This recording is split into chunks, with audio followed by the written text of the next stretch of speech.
Hoje é quinta-feira, dia 16 de outubro de 2025, e a gente está aqui em mais um editorial aqui trazendo todas as informações de tudo que está acontecendo no Brasil e no mundo. Olha só, hoje dá início ao tão esperado diálogo entre Brasil e Estados Unidos. O ministro das Relações Exteriores, que é o Mauro Vieira, ele está em Washington e hoje ele se encontra com o secretário de Estado, Marco Rubio. Tudo indica ali que essa conversa é para pavimentar um caminho para o diálogo principal, que é entre o Lula e o Trump.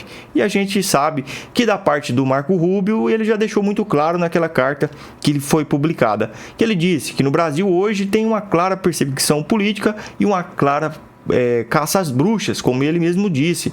Só que agora a gente vai ver ao longo do dia aí tudo que vai acontecer e a gente vai comentar aqui sobre esses assuntos e outros que são bem pertinentes aqui para nossas atualizações políticas. Pessoal, meu nome é Samuel Fernandes, eu sou analista de negócios e a gente está aqui no canal Editorial Central, o canal que traz tudo sobre política aí no Brasil e no mundo. Vamos de matéria aqui, porque a gente tem muito assunto para falar.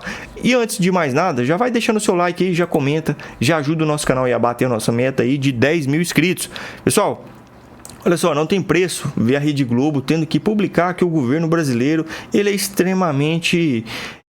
não tem competência nenhuma, a verdade tem que ser dita, para gerir essas estatais, essas grandes empresas aí que ao longo desses últimos 3 anos foi rombo atrás de rombo.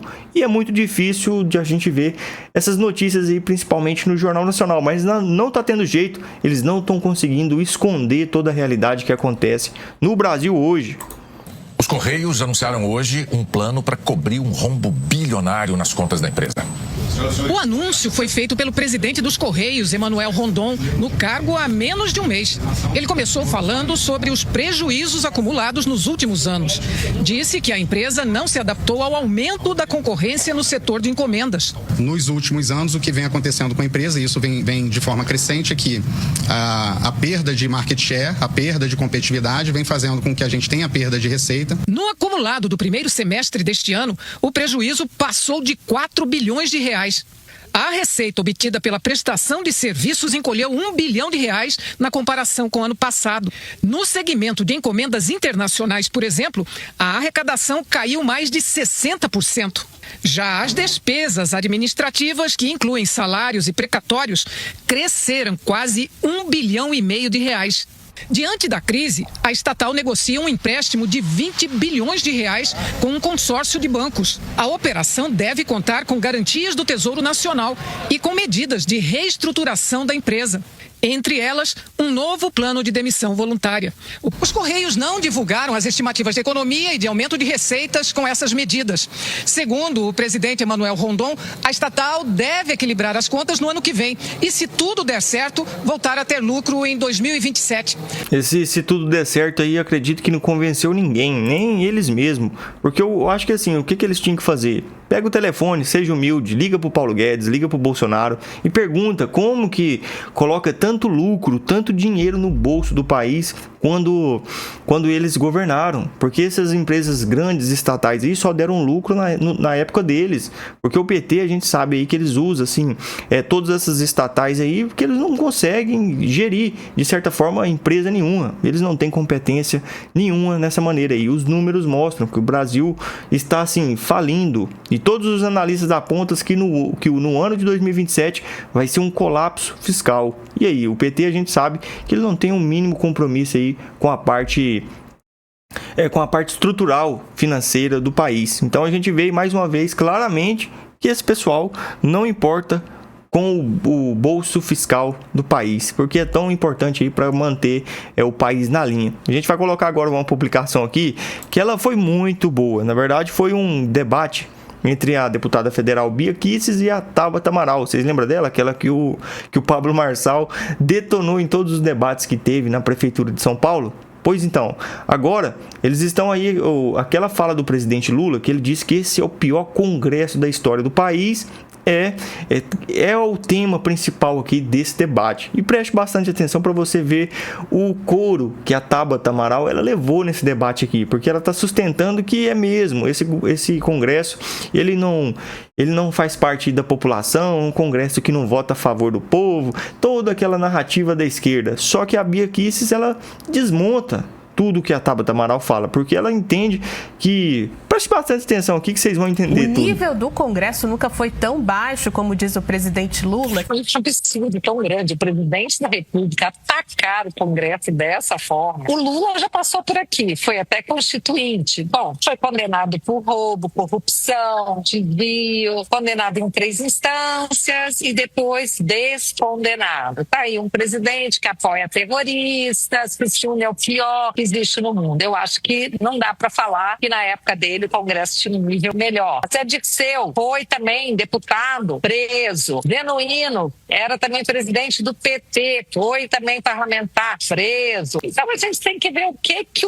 será que o Lula entende por mais baixo nível. Para mim, baixo nível é quem rouba, é quem desvia, olha é quem mente. mente. Não é quem luta pela vida, contra o aborto, quem luta pela família. Ouvir esse tipo de coisa do Lula, eu acho que é uma afronta ao Congresso Nacional e, pior ainda, ao lado do presidente da Câmara, Hugo Mota, colocando o presidente numa situação terrível. Acho que o Hugo foi muito educado, sabe? Ele deveria ter se levantado e dado uma resposta à altura do que o Lula fez. Infelizmente, o nível do Congresso Nacional realmente está muito ruim. E quem diz isso melhor é a população. Quando vai para as ruas, como nós fomos, quando aponta isso em pesquisa, e com razão, infelizmente. Queria eu poder dizer que o Congresso Nacional hoje está voltado para resolver os problemas do nosso Brasil. É claro que a população não fica contente. É claro que a população não se vê representada. Então, infelizmente, nessa fala, o presidente Lula está certo. Eu acho que São Paulo foi eleitorado dele mesmo. O que quer que ele faça, todo mundo aplaude, acho bonito. Acho estranho a deputada Tabata com esse discurso. Quero dizer que eu votei a favor da isenção até R$5.000,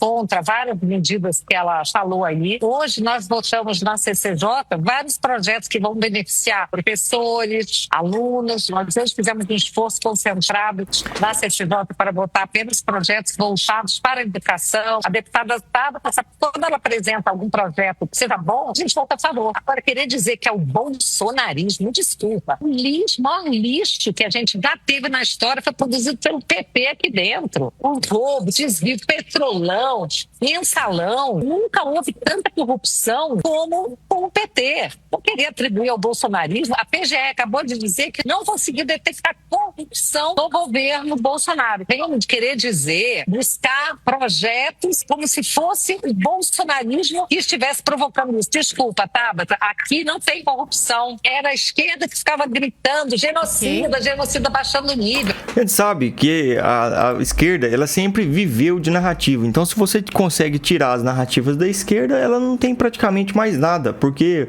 se você aponta os fatos, você acaba com qualquer argumento, porque a verdade tem que ser dita. Todos os principais do escalão aí, do alto escalão do PT, praticamente cumpriram suas penas aí. Cumpriram não, na verdade a maioria foram descondenados. Essa é a verdade.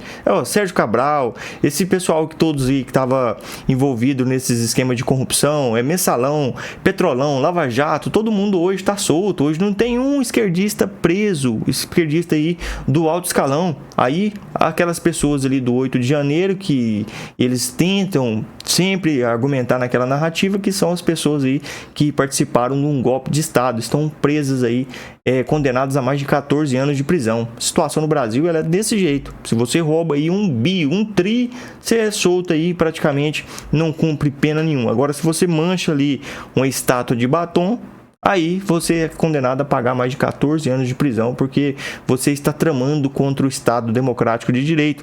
E agora, quem está querendo aí reverter toda essa situação é o Eduardo Bolsonaro, porque ele está trabalhando duro lá nos Estados Unidos, e eu quero saber da sua opinião. O que você está achando aí do Eduardo Bolsonaro, de tudo que ele tem feito lá nos Estados Unidos? A seguinte questão claramente aí, todo o sistema, eles estão totalmente envolvidos aí em tirar qualquer nome do sobrenome Bolsonaro das urnas, da principal eleição que vai ter aí da história do país, que é do ano que vem. E o Eduardo Bolsonaro, ele tá firme na questão de querer ser o próximo candidato da direita, caso o Bolsonaro não consiga ali reverter toda essa situação. E essa matéria aqui do canal Metrópolis, ela tá dizendo o seguinte: Bolsonaro prevê que os Estados Unidos viabilizará candidatura ao Planalto. A gente tem que discutir esse tema aqui um pouco, porque a situação é o seguinte: vai depender muito daquele acordo ali entre o Lula e o Trump, porque a clara questão é que o Marco Rubio, o Trump já disse várias e várias vezes do que existe, do que o que existe aqui no Brasil é aquela clara perseguição política, é aquela clara caça às bruxas. E se conseguirem ali terminar com isso de uma maneira ou de outra, o Brasil vai conseguir reverter a questão das tarifas, talvez possa até tirar os ministros, principalmente o ministro Alexandre de Moraes, da Lei Magnitsky. Se entrarem num acordo, eles vão fazer de tudo, mas a gente não acredita que isso pode dar certo. Mas segundo a matéria aqui, o Eduardo Bolsonaro, do PL, planeja se lançar a presidente da República no próximo ano, mas investigação que tramita no STF ameaça aos seus planos, tendo em vista que uma condenação o deixaria inelegível. Aliados, Eduardo diz não temer inelegibilidade, pois avalia que os Estados Unidos atuarão de forma a viabilizar sua candidatura ao Palácio do Planalto. Se o Eduardo Bolsonaro se candidatasse, de todos os aí que tem, todos estivessem no pleito de 2026, em qual candidato você votaria? Você votaria no Eduardo Bolsonaro? Coloca aí pra gente nos comentários aí, que é muito importante a gente saber.